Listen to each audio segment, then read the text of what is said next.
But there are a lot of individual counters which are doing well. Hospital stocks, for that matter, select capital goods. So individually, the stocks are doing very well and active.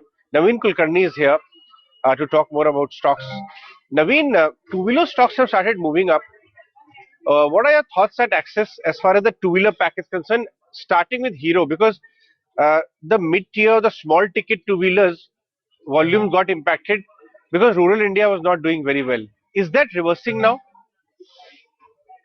See, for two-wheeler stocks to do well, first of all, the performance of the whole industry has not been great, right? So, except for TVS has been an outlier in the segment primarily because of reasons which are not particular to, let's say, the two-wheeler industry. It's the company which is actually doing well. Now, coming to the category as a whole, the category, of course, is seeing changing dynamics, right? Which is more and more new kinds of products which are getting introduced. So that's the whole ball game, and that's how the future is going to shape up. In the near term, it can happen that probably a couple of months from now, we might see some improvement in volumes that can happen, and that can essentially help the two-wheeler industry. But having said that, from a medium to long term perspective, I think it's going to be how the product profile for these companies shapes up, and that's going to be the more critical factor.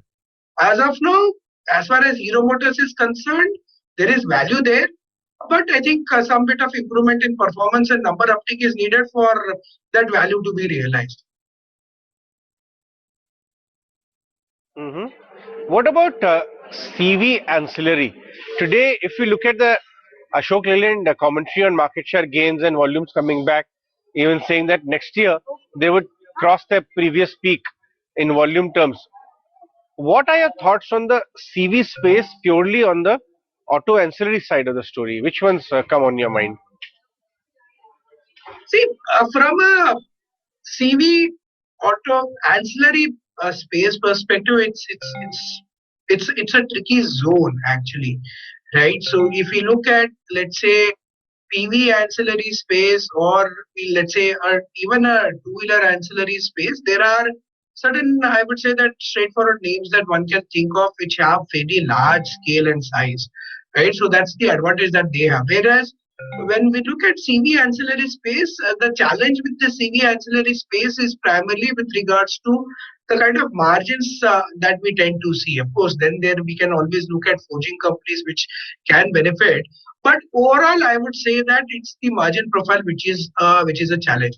But having said that, like we do cover companies, like we do have coverage on company like, let's say, Automotive Axle. These are companies which can be good long-term play on the CV cycle, right? So I would say that CV as a cycle, we are quite bullish on it. If we look at the players in this space, so it's a fairly concentrated market of two players, so they have huge bargaining powers with the suppliers. So in suppliers, we'll be a little more focused in terms of what we want to buy, but otherwise, the whole CV cycle still continues to look quite attractive to us. From the mid cap, small cap side of the basket, Naveen, what are the ideas you guys are researching on right now? So let me be very very straightforward on this count. So sector wise, we like banks as a sector. We like capital goods or industrials, I would say. Then, of course, auto and consumer discretionary. And these are the four broad sectors that we like. When we look at banks, we are definitely looking at the tier two banks for sure.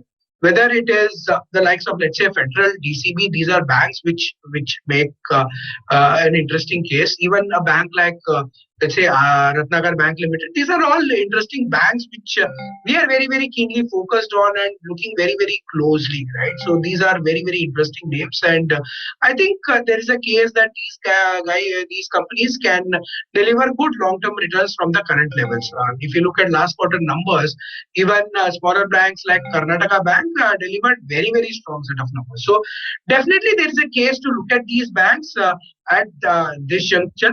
Then, of course, if I were to look at industrial space, particularly we are very, very focused on defense as a space. Again, there are a wide range of companies in the defense space. If we look at, let's say, Bharat Dynamics Limited, which reported numbers last week, I would say that say that it was they were good set of numbers. Then if we look at consumer discretionary as a category, hotels is a space which is still very interesting to us, right? If we look at the quarterly numbers, Q2 is the weakest quarter for the hotel space, and I would say that companies like, let's say, EIH Hotel report a decent set of numbers, and Q3 is the strongest quarter, Q3 and Q4, right? So we should see Q3 numbers picking up quite well. Profitability could be very strong in the hotel space. So these are areas which we are very much focused on, and I think these categories have delivered good returns, and I think more the returns could sustain even from these levels in the next couple of quarters. That's very hard to know. What are your thoughts on cement? Cement too, talking of numbers, had a bad quarter, but going forward, the expectation is that price hikes have happened, and from here on, cement stocks could do well. Today, Ramco and some of them have rebound very sharply. Where do you stand on this piece? Yes, so cements are again cement as a sector is all about timing. I would say that it's the time when you see that the price hikes are on the anvil. That's the time probably one should enter cement stocks. So at this juncture, I would say that cement as a sector, I would say that there are two plays which are happening. One is looking at price hike, and probably there can be a consolidation theme which can play out in the cement sector, right? So these are the two broad themes which can play out in the cement sector. Price hikes, I think, are very likely to come, and I would say that typically the price hike time frame from November to February will be the time frame when whatever price hikes have to happen will happen, and post that I don't think there will be much of activity there. Second theme, of course, that we could be looking at will be the consolidation theme. We have had an entry of a major player, so there could be more consolidation on offering. So small scale cement players can be interesting companies to look at. Whether we are looking at a JK Lakshmi Cement or a Orient Cement, these are companies which can be interesting. Companies which have decent size and are fairly efficient will be the interesting place, right? So if we get both the themes in play, which is consolidation as well as the price hike play, I think good money can be made in this cement sector. All right, Naveen, thanks so much for joining us with your take. That was Naveen Kulkarni of Access Securities. Before we take a break, also here